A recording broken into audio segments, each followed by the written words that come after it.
Vamos abrir nossa Bíblia em 1 Pedro, capítulo 4, versos de 1 a 6. Vamos ler. Continuando o estudo de Pedro, a morte para o pecado e a pureza de vida. Ora, tendo Cristo sofrido na carne, armai-vos também vós do mesmo pensamento, pois aquele que sofreu na carne deixou o pecado, para que no tempo que vos resta na carne, já não vivais de acordo com as paixões dos homens, mas segundo a vontade de Deus. Porque basta o tempo decorrido para terdes executado a vontade dos gentios, tendo andado em dissoluções, concupiscências, borracheiras, orgias, bebedices e em detestáveis idolatrias. Por isso, difamando-vos, estranham que não concorrais com eles ao mesmo excesso de devassidão, os quais hão de prestar contas àquele que é competente para julgar vivos e mortos.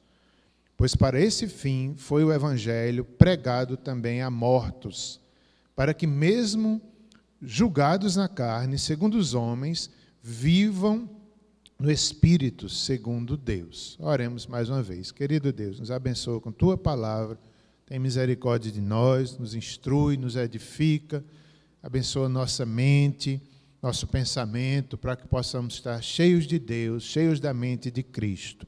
Em nome de Jesus, amém. Esse texto, ele tem algumas dificuldades de interpretação. Capítulo 3, versos 19 e 20, que foi visto a semana passada, também não é fácil. Pastor Érico, quando deu a aula, até ele falou, assim, brincando, que aqui Pedro superou Paulo, né? Porque às vezes era dito de Paulo, que Paulo escrevia coisas difíceis de se compreender. Mas aqui Pedro supera. Ele toca em doutrinas importantes, mas difíceis. A do capítulo 3, por exemplo, era mostrando que Cristo foi e pregou aos espíritos em prisão, os quais, noutro tempo, foram desobedientes, quanto à longanimidade de Deus aguardava nos dias de Noé. Então, é difícil de entender isso. Como é que pode? Cristo foi pregado aos que estavam presos, depois estavam mortos, receberam uma chance de salvação. Não, não é isso. Não é isso. Nós vimos aqui, é um texto difícil de compreender. Não é um purgatório, onde as pessoas estão tendo, depois da morte, uma segunda chance de ouvir o Evangelho. Não. Provavelmente, né, o que se entende é que que ali Noé estava pregando o Evangelho. Os profetas fizeram isso. E não era uma segunda chance de salvação. Ainda que Cristo tenha ido pregar, não era uma pregação para a salvação. Era mostrando ali que, de fato, ele era o Evangelho e mostrando aos mortos que foi cumprido e consumado e que eles foram desobedientes. Por isso eram condenados. Ainda que fosse isso, não era uma chance de salvação, mas era uma confirmação deles, da perdição por eles terem rejeitado o Evangelho. Então, um texto difícil. Nessa porção que nós lemos, há também algumas dificuldades, especialmente no verso 6, que devagarzinho a gente vai chegando e são, de certa forma, simples de entender, né? Mas, de forma geral, as pessoas têm dúvida nesse texto. Mas vamos ver que é um texto, toda a Bíblia, ela é simples de forma geral. Vamos caminhar um pouco. Nessa passagem, nesses 6 versículos, nós devemos lembrar que é o apóstolo Pedro escrevendo a uma igreja sofredora, a uma igreja que estava passando por perseguições, por lutas, talvez judeus dispersos na Ásia, acho que na Ásia Menor, talvez gentios ali também sofrendo em várias cidades por causa do Evangelho. Pedro escreve para esses irmãos. Então, de forma geral, essa passagem nos mostra como fazer a vontade de Deus em dias difíceis, em dias de perseguição, em dias onde o pecado ali, de certa forma, as tentações eram grandes, talvez a tentação de se afastar da fé, as lutas para continuar crendo, enfrentando a sociedade, enfrentando as questões. Então, Pedro mostra como fazer a vontade de Deus nesses dias difíceis e também a sofrer o que lhe apraz. Então, cada cristão tem que estar disposto a sofrer aquilo que Deus tem para você. Cada um de nós passará por sofrimentos diferentes, mas esse tipo de sofrimento que fala aqui é sofrendo pelo bem, é sofrendo injustamente, não é sofrendo porque está no pecado. Muito pelo contrário, ele mostra aqui que nós morremos para o pecado. O sofrimento do crente não é porque pecou e está sofrendo as consequências, não, mas é porque está lutando, fazendo bem, sendo mal compreendido, lutando pela verdade, as pessoas não lhe compreendem. Você fazendo bem, mesmo assim sofrendo. E se nós trouxermos um pouco para hoje, né, às vezes a gente diz, meu Deus, eu sou crente, busco o evangelho e sofro. E por que os ímpios não sofrem? Essa semana a gente passou junto de um grupo, aí estava um pessoal tudo bebendo, aquela aglomeração, e aparentemente ninguém estava se protegendo da Covid. Aí a gente até brincou, e na hora a pessoa que disse, ai meu Deus, me perdoa, mas falou mais ou menos assim, essa gente ruim não pega não, misericórdia. Mas querendo dizer assim, não é que às vezes a gente sente isso, poxa, eu sou fiel, eu amo a Cristo e vem lutas na minha vida. E as pessoas do mundo não querem nem saber de Deus e estão lá, olha, de bem a melhor, saúde perfeita, dinheiro sobrando. Não, engano. Cada um de nós tem que aprender a sofrer, se for a vontade de Deus, da forma correta, com piedade, com perdão, com renúncia. Então esse texto vai nos falar disso também. Além disso, ele vai nos mostrar, Pedro, de forma geral, até aqui temos estudado, os deveres do cristão na mortificação do pecado. Deus quer que nós façamos morrer o pecado na nossa vida. Também como viver para a glória de Deus, uma vida de santificação, a submissão aos governantes, a submissão dos escravos aos senhores e a submissão na família. Também uma vida de oração, uma vida em amor, em misericórdia. Foi tão bom a aula que o pastor Érico deu sobre esse tema, sede misericordiosos uns para com os outros. Impressionante aquela aula. Como Deus quer que a gente tenha essa empatia, que a gente considere o outro superior a nós mesmos e que nós não vivamos para satisfazer a nossa vontade, mas vivamos para a glória de Deus, aprender a sofrer pelo evangelho, sofrer pelo irmão, porque a gente quer muitos os direitos nossos. Não, a gente tem que priorizar o outro, priorizar a Deus. Isso é difícil, isso é sofrimento. Amor, hospitalidade, compreensão de sermos igreja. Somos um povo santo, adquiridos por Cristo, chamados para proclamar as grandezas de Deus nesse mundo mau. Encontramos isso aqui em Pedro. E, em último lugar, saber sofrer quando injustiçados. Esse estudo que eu estou fazendo, ele foi baseado num livro de Sproul, Estudos Bíblicos Expositivos, que é um livro de pastor Érico. Está comigo, viu, pastor? Então, tinha emprestado, não era? A Itiel passou para mim, a gente combinou. Eu lhe devolvo já. Então, vamos para o verso 1, capítulo 3, verso 1, vamos estudar um pouquinho o texto. Vamos repetir o verso 1, quando diz assim... Ora, tendo Cristo sofrido na carne, armai-vos também vós do mesmo pensamento, porque aquele que sofreu na carne deixou o pecado. Vamos primeiramente ver o verso 1. Esse texto nos esclarece muito, mostrando que, tendo Cristo sofrido na carne. Vejam, não é fácil de compreender, ao mesmo tempo é simples. Cristo, ele nunca pecou, mas ele sofreu na carne, porque ele deixou os seus atributos divinos, e aqui ele veio como homem, ele chorou, ele teve fome, ele se submeteu ao pai e à mãe, ele via as dificuldades. Imagine o que é um homem santo, um homem Deus, um homem Deus, viver no meio de pecadores. É uma humilhação, é um sofrimento. E Cristo, apesar de ser Deus, como homem, ele aprendeu por meio do sofrimento, por meio da obediência, da submissão.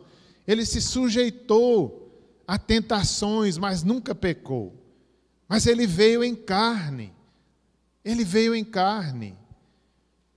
Ele se sujeitou até à morte, tomando sobre si os nossos pecados. Isso é muito importante. Ele veio em carne. Ora, tendo Cristo sofrido na carne. Lá em Filipenses, nós vimos, quando Paulo explica que ele tornou-se servo. Ele renunciou a si próprio, ele humilhou-se, pelo que também Deus o exaltou na ressurreição, no céu. Ele tem um nome sobre todo nome. Ele foi exaltado, mas aqui na terra, ele sofreu na carne. Cristo, nosso Senhor, sofreu. Se ele sofreu, imagine nós. Ele é o nosso modelo de sofrer humildemente, de ser esbofeteado, cuspido e não abrir a boca. Então é um modelo para nós. Ele sofreu na carne. Também aqui nos faz lembrar a epístola de 1 João, que foi escrita justamente para combater uma heresia do gnosticismo, especialmente o docetismo, que diziam naquela época que Cristo não veio em carne, que Cristo era apenas espiritualmente, ele morreu espiritualmente, ele sofreu espiritualmente, a ressurreição foi espiritualmente. Não, João disse, nós vimos ele veio de fato a essa terra, nós ouvimos a voz dele, nós apalpamos o verbo da vida, ele veio nos salvar, ele veio sofrer aqui nesse mundo. Então tem tudo a ver com isso. Tendo Cristo sofrido na carne, ele realmente veio pagar o preço por nossa salvação. E não foi fácil. Ele sofreu e a igreja também sofre nesse mundo. O mundo odeia a igreja. Eu já vi algumas pessoas dizendo, se pudesse, tirava a igreja assim, do Brasil. Se pudesse, apagava assim os crentes tudinho para poder serem felizes sem a gente. Porque a igreja incomoda, a igreja depende de Deus, a igreja denuncia o pecado e o pecador fica irado. Se perseguiram o nosso mestre, também nos perseguirão. Aí Pedro mostra, ainda nesse versículo, armai-vos também vós do mesmo pensamento. Ou seja, nós devemos ter o mesmo pensamento que Cristo teve. Vejam que ele começa a falar do pensamento.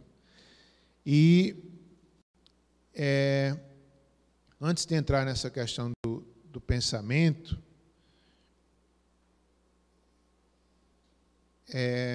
ele diz aqui, armai-vos também, armai-vos. Isso nos faz lembrar Efésios 6, quando fala da armadura de Deus, que o crente deve ter nas lutas dessa vida. Lembram que Paulo fala sobre a verdade, capacete da salvação, a couraça da justiça, é um contexto ali militar, a armadura de Deus. No entanto, para Pedro, o item principal da armadura é a mente. Paulo fala daqueles outros itens, a verdade, a paz. Não, para Pedro, ele, inclusive nos versos No verso último do capítulo 3, que é o 22, ele fala que Jesus, depois de ir para o céu, está à destra de Deus, ficando-lhe subordinados anjos, potestades e poderes. Então veja que ele está consciente, ensinando que o nome de Jesus é maior do que anjos, demônios, potestades, e que há uma guerra espiritual. Aqui ele está falando sobre guerra espiritual. Só que qual é a arma que ele ensina aqui para aqueles irmãos e que é para nós? Armai-vos. Nós devemos estar preparados para a luta desse mundo. Armados. Nossa luta não é contra carne nem contra sangue, mas há uma luta espiritual. E aqui ele diz, armai-vos também vós do mesmo pensamento.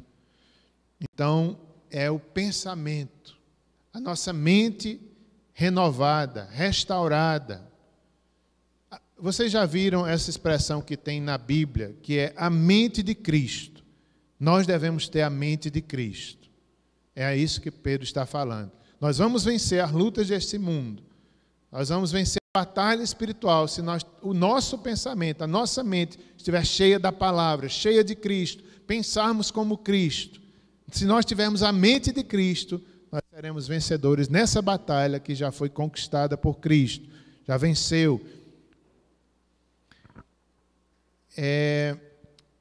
Somos chamados a buscar a mente de Cristo. Devemos ser imitadores de Cristo, como Cristo era imitador de Deus. Precisamos ter a mente de Cristo. Inclusive, Romanos 12, ali nos primeiros versículos, fala sobre essa transformação, essa metanoia, essa mudança. Não vos conformeis com este mundo, mas transformai-vos pela renovação do vosso pensamento, da vossa mente. É essa transformação que o Espírito Santo, que a palavra faz em nós, para que nós tenhamos a mente de Cristo e possamos vencer as lutas dessa vida, essa guerra que nós estamos, essa guerra espiritual. Há algumas questões aqui que eu tirei do livro Teologia Bíblica dos Puritanos, um nome mais ou menos assim, que eu não anotei, mas são os efeitos noéticos do pecado. Então, vejam só, tem a ver com isso, com a mente nós. Esses efeitos noéticos, é tão interessante isso. Ele vai tocar em assuntos mostrando que o pecado atingiu a nossa mente, de todos os homens. Nós somos afetados na nossa mente, no nosso raciocínio, no nosso pensamento. Todos nós. A palavra vai nos restaurando, vai nos dando consciência, vendo as coisas da forma que Deus vê, não da forma que o pecador vê. Os reformadores eram unânimes em afirmar que o pecado habita não somente na vontade humana, mas também no intelecto. Ou seja, o pecado, a queda de Adão e Eva, isso afetou toda a humanidade, na nossa vontade e também no nosso intelecto. E isso era unânime, ninguém tinha dúvida quanto a isso. E é tão esclarecedor quando a gente entende, eu fui afetado pelo pecado, por isso que eu duvido das coisas de Deus, por isso que eu questiono, por isso que eu não entendo bem as coisas de Deus, porque o pecado afetou nossa mente. Por isso que nós devemos ter a mente de Cristo, por isso que nós devemos ler as Escrituras, porque aí a gente vai entendendo, vai clareando, sabe? A gente vai dizendo, eita, Deus é assim, Deus age assim, eu devo agir também, eu devo imitar a Cristo, e nós vamos sendo vencedores, porque realmente, ele defende aqui que dois problemas fundamentais no que diz respeito ao intelecto, nós fomos prejudicados por causa do pecado. Primeiro, os infortúnios naturais. O pecado prejudica o intelecto. E ele cita algo interessante aqui, natural, que é a perda de memória, como consequência do pecado de Adão e Eva. Todos os homens, de certa forma, a gente perdeu um pouco da memória. Se a gente lembrar que Adão foi criado perfeito, como era a memória de Adão, a inteligência, a capacidade, era muito grande, né? Eles viviam muitos anos. Antes do dilúvio, a Idade Média era 900 anos. Depois do dilúvio foi que foi caindo até chegar onde nós estamos hoje. Mas a inteligência de Adão, a criação, quando ele cai, ele é prejudicado no intelecto, e todos nós. E aparecem as doenças mentais, e não só isso, né? Aqui eu fiquei pensando no Alzheimer, na demência. Todos nós somos afetados por causa do pecado. E não necessariamente o pecado de hoje, mas o pecado lá de Adão gerou essa maldição, podemos até dizer assim, essa enfermidade, talvez. Então, a perda de memória é citada aqui como exemplo. Outro dia, pastor Érico falou também, não sei se você lembra, pastor Érico, de um menino. Não lembra não, ele não lembra não. A memória dele está afetada. Um menino, não sei se era um japonês, era poliglota. Com quantos anos? 4 anos, o menino com a memória, sabe, poliglota. Isso é raro. Acho que Adão era por aí, né? Mas, então, hoje nós não somos assim. Hoje nossa mente foi afetada por causa do pecado. Mas Deus está restaurando isso. Certamente no céu nós seremos melhores do que Adão, semelhantes a Cristo ressurreto. Mas então, aqui nesse mundo, nós ainda estamos lutando contra o pecado. Nenhum de nós pode dizer, eu sou crente, eu estou livre dos efeitos do pecado 100%. Não estamos. Por um lado, nós fomos regenerados, nós temos o Espírito, nós temos a mente de Cristo. Por outro lado, nós lutamos contra o pecado continua ainda com seus efeitos sobre nós. Mas um dia estaremos livres. Um dia estaremos livres totalmente. Segunda questão que nós somos afetados, a humanidade, por causa do pecado, no nosso intelecto, há uma ruptura moral entre Deus e os homens, de sorte que, como resultado do amor a si mesmo e do ódio a Deus, os não regenerados interpretam erroneamente as evidências. Eu achei isso tão esclarecedor, irmãos. Por causa do pecado, o ser humano rompeu com Deus, se afastou com Deus. Uma ruptura moral. Também, como resultado, o homem passou a amar a si próprio mais do que o Criador. Por causa do pecado também, o ser humano ficou com ódio de Deus, rebelde contra Deus, e isso faz com que ele veja o mundo totalmente de forma equivocada. Ele olha para a criação, já não vê mais o Criador. Ele olha para as coisas da vida, ele olha para as coisas materiais, em vez de dar graças a Deus, ele cobiça. Ele ama mais as coisas do que ao Criador. Por quê? Porque agora a mente dele foi afetada por causa do pecado. O pecador é assim, ele interpreta mal tudo. Ele olha para a criação, para as coisas e diz, não há Deus. Ele não entende mais as coisas de Deus. Foi o pecado que fez isso na gente. Quando a gente se converte, o Espírito age, nos regenera e a gente passa a entender, a se submeter, a amar, a interpretar corretamente as coisas. Só que mesmo assim nós ainda não somos 100%. A gente está sendo transformado de glória em glória, de fé em fé. Por isso que a gente precisa da palavra, para ter a mente de Cristo. Leia a Bíblia. O comentarista, ele diz aqui que nós vivemos numa época onde há uma grande rejeição à questão da intelectualidade bíblica, do estudo bíblico. Ele defende dizendo que hoje as pessoas não querem mais estudar a Bíblia. E isso é consequência da queda. A gente não quer mais pensar, a gente não quer mais raciocinar. Inclusive, tem pessoas que são contra. Não, ninguém deve estudar, não, para pregar, ninguém deve estudar a Bíblia, não. É o Espírito que dá a palavra na hora. Não, gente, claro que o Espírito dá, não estou falando contra isso, mas que nós devemos estudar a palavra, ler a Bíblia.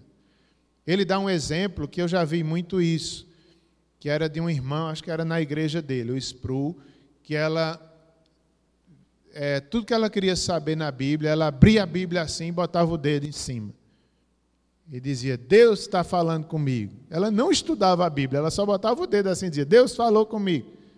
Pode Deus falar? Claro que pode, dessa forma. Mas não é a regra geral. Nós devemos estudar, pensar. Tem pessoas que pensam que Deus é contra o pensamento e contra a razão. Não, Ele nos deu a razão para usarmos para a glória dEle. Nós devemos pensar, estudar. Buscar a mente de Cristo. Uma imersão na sua palavra. O estudo das Escrituras é o método pelo qual conhecemos a sua mente, diz o Sproul. As Escrituras revelam Cristo. Olha que coisa linda. Por que a gente lê as Escrituras? Porque ela nos revela Cristo, a mente de Cristo. Todos os dias, lê as Escrituras com o coração aberto, sendo alimentado espiritualmente. Como as Escrituras é alimento, como nós entendemos, às vezes, as lutas, dias difíceis. Meu Deus, como é bom, né? Ultimamente eu tenho tido muitos dias difíceis, mas cada dia Deus manda uma palavra, cada dia que eu vou ler, eu tenho conforto, tenho um alimento, tenho uma resposta de Deus. Todo dia é assim. Os dias difíceis, né? Vou buscar a Deus, vou ler a Bíblia, quando vejo que está a resposta ali, eu digo, ó, está aqui, Deus está falando. Deus está falando. Tive dias tão difíceis agora, né, um mês atrás ou mais, né, de ansiedade, de luta, de enfermidades. E teve dias de eu dormir, Simone lendo a Bíblia para mim, lendo um livro, falar um estudo bíblico, e como era bom, Deus ia falando, e eu sem entender nada, né, com dificuldades, com lutas, mas Senhor, eu creio, eu me submeto, ajuda-me a ver como Deus vê, e ali dormia com a palavra.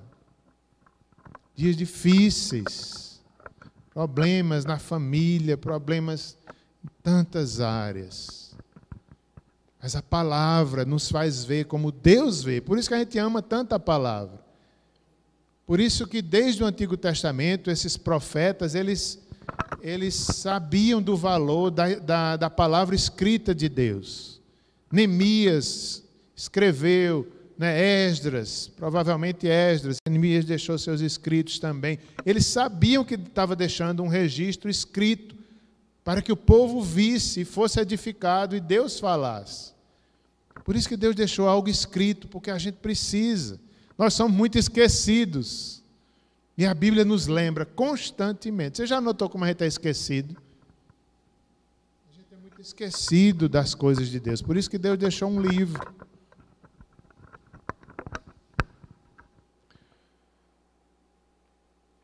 As Escrituras revelam Cristo. Estamos vivendo no período mais anti-intelectual da história da igreja cristã.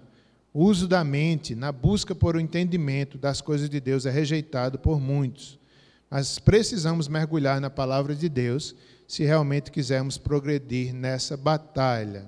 Vamos adiantar um pouco, já quero terminar. Verso 2 diz, tudo isso para quê? Para que no tempo que vos resta na carne,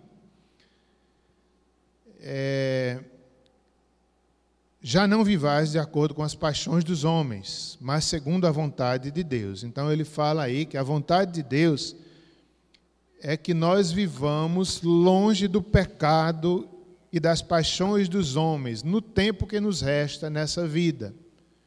Quanto tempo nós teremos de vida? Não sabemos, mas o tempo que nos resta deve ser vivido para a glória de Deus, não nas paixões dos homens, não nos pecados que antes nós cometíamos antes de conhecermos a Cristo. Lá há um texto em Romanos que eu vou citar também, em Romanos 6, que o apóstolo Paulo fala sobre nós termos morrido para o pecado. Em um certo sentido, nós morremos para o pecado, mas, como já disse, o velho homem continua vivo e nós temos que lutar.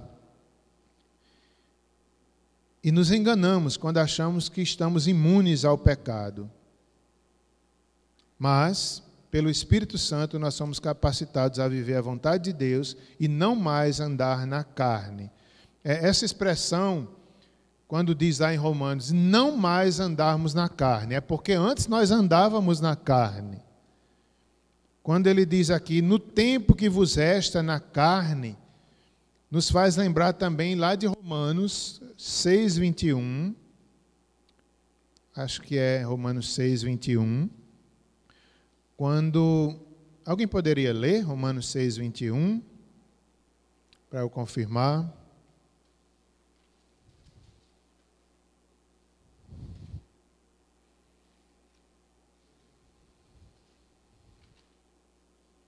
Se alguém abriu, pode ler.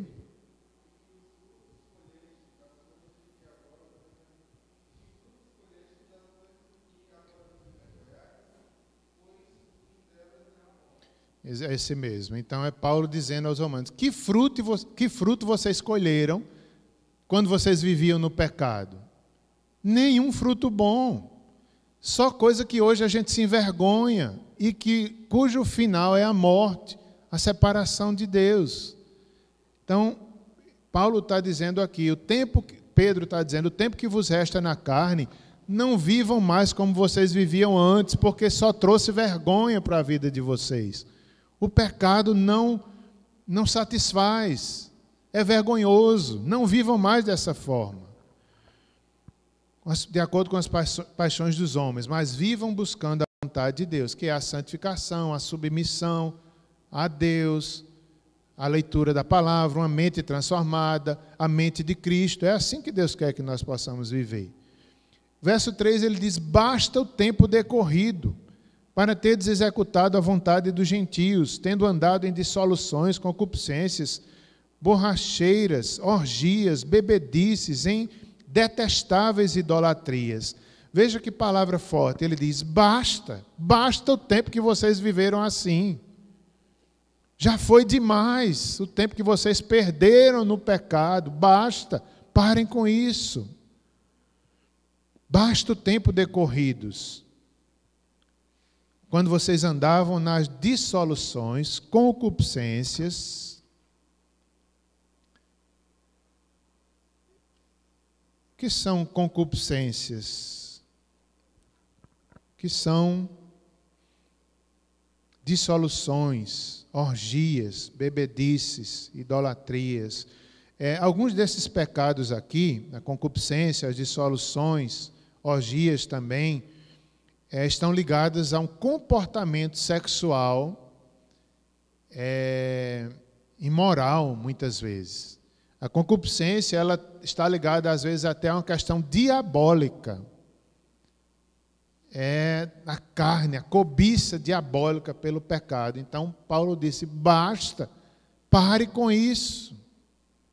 Inclusive, esses dias, né, de lutas e de pandemias, eu vinha conversando com Simone, acho que ontem, a gente vinha no carro e observando, a gente encontrou uns 2 jovens bêbados andando pela cidade. Então, jovens, aí eu me lembrei disso.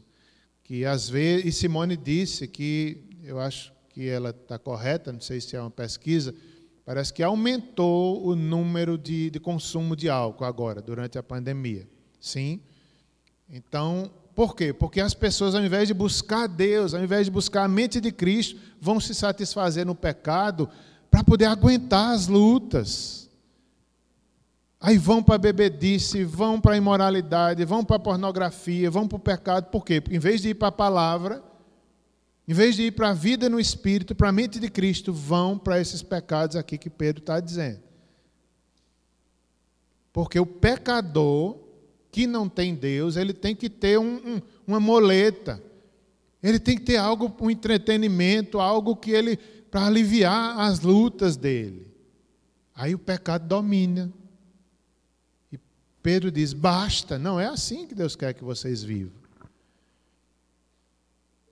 Essas orgias, bebedices, qual era o pecado deles? Não era o vinho. Aqui, o problema não era que eles estavam bebendo vinho e Paulo está dizendo, é proibido beber vinho. Não era isso. Degustar um vinho sem se embriagar. O problema é que eles queriam se embriagar. Por quê? Porque quando estavam bêbados, eles perdiam toda e qualquer vergonha moral e aí poderia se liberar a carne, poderia fazer sexo do jeito que quisesse, como quisesse, sem vergonha, porque estavam bêbados. O problema não era o vinho, era o pensamento deles. Eu vou beber, vou me embriagar para poder pecar à vontade. Esse era o pecado. Não era você tomar um copo de vinho ali com moderação, para quem gosta, eu não gosto. Mas o problema não era o beber moderadamente, o problema era o pensamento deles. Eu vou beber porque eu quero pecar à vontade, sem minha consciência me condenar, para ficar livre para pecar. O pecado era esse. E essas orgias, né, muitas vezes, e essas detestáveis idolatrias, o que era isso? Era o culto aos deuses. Eles faziam aqueles cultos e no culto havia imoralidades, havia bebedices. Por quê? Porque eles achavam que bebendo bem muito ia entrar em contato com o Deus deles. Através, quando eles estivessem embriagados, sem nenhuma razão ou pensamento lógico, aí a divindade falaria com eles. Que engano! Com Cristo é tão diferente. As coisas do Espírito Santo são tão lúcidas, são tão em paz, é na liberdade, é conscientemente, é humildemente. As idolatrias aqui precisavam eles perder a consciência para poder o Deus deles falarem com eles. Que engano, detestavam as idolatrias. O culto era uma imoralidade, como se culto à fertilidade, culto ao Deus do vinho, achando que estava falando com o Deus deles, o Deus falso. Aí Pedro diz, isso é detestável. Isso é andar na carne, isso é não pensar nas coisas de Deus. Aí o verso 4, por isso, difamando-vos, estranho que não concordais com eles ao mesmo excesso de devassidão. Verso 4 é Paulo dizendo assim, que o mundo não vai compreender quando a gente pensa igual à palavra de Deus. Quando a gente pensa igual a Cristo, o mundo nos critica, nos difamam. É igual quando o autor aqui conta uma história que quando ele se converteu, né, o Sproul, ele foi falar com os amigos dele, acho que era na universidade, e foi dizer para eles que agora tinha Cristo e que não mais ia andar com eles nos pecados. E parece, pelo que eu entendi, ele era líder lá de algum movimento da universidade. Os amigos detestaram. Gente, você não vai mais fazer com a gente, não? Não vai mais andar para as coisas com a gente, né? Ele disse, não, eu vou ser amigo de vocês, mas por pecado eu não vou mais concordar com vocês. Diz que os amigos detestaram. E é verdade. Quando a gente pensa os pensamentos de Cristo, nossa mente está cheia da palavra, a mente de Cristo, o mundo olha para nós e nos ridiculariza, fala mal, é um louco, é um tolo, está perdendo a vida, é um jovem, não sabe. Por quê? Porque não entende as coisas de Deus, está afetado pelo pecado e acha que nós que estamos errados. Aí ele diz isso aqui no verso 4, difama, o mundo vos difama, estranham, que vocês não concordam mais com eles nessa devassidão. E o verso 5 é uma repreensão, dizendo que Deus julgará essas pessoas. Deus julgará os que vivem no pecado, os quais hão de prestar contas, aquele que é competente para julgar vivos e mortos. Quer dizer, Deus é competente para julgar todos aqueles que perseguem a igreja, todos aqueles que nos falam mal de nós quando estamos buscando uma vida de santidade. Deus é competente para julgar essas pessoas, até mesmo converter essas pessoas. Verso 6, como eu falei, é difícil. Não, o 5 ainda. Não, desculpe, o finalzinho do 5, para julgar vivos e mortos, e o 6, pois para este fim foi o evangelho pregado também a mortos. Essa parte que é difícil também. Poxa, o evangelho foi pregado a mortos.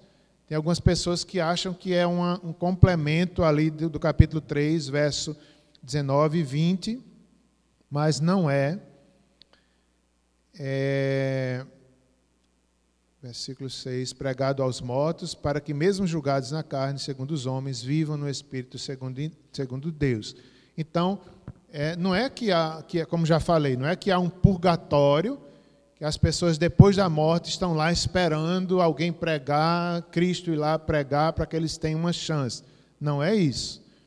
Porque a Bíblia inteira mostra que ao homem é ordenado ter uma só vida e depois disso vem o juízo de Deus. Ninguém tem mais chance de salvação após a morte.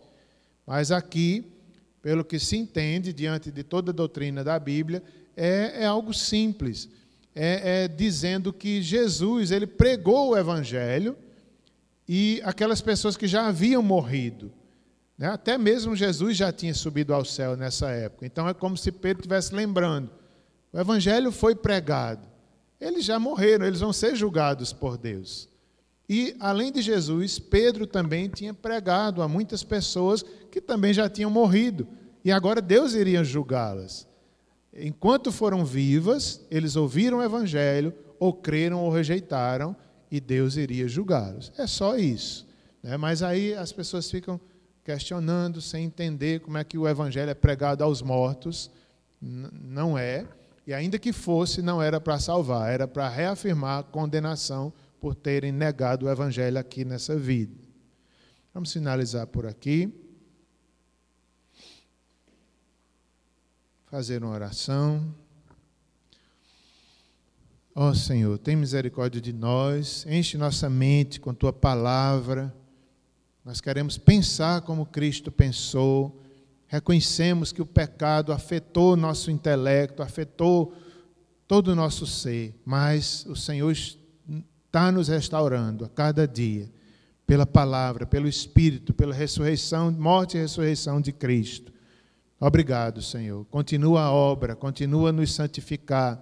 Pedimos perdão por todas as vezes que andamos na carne, nas dissoluções do pecado. Ó Deus, tem misericórdia de nós. Transforma nossas vidas. Transforma a vida de pecadores que não conhecem a Cristo, nossos amigos, nossos irmãos, nossos familiares. Ó Senhor, desperta para que eles creiam, para que eles entendam o que está acontecendo conosco, que nós nos submetemos ao Evangelho, que vale a pena viver assim para Deus. Abençoa-nos em nome de Jesus. Amém.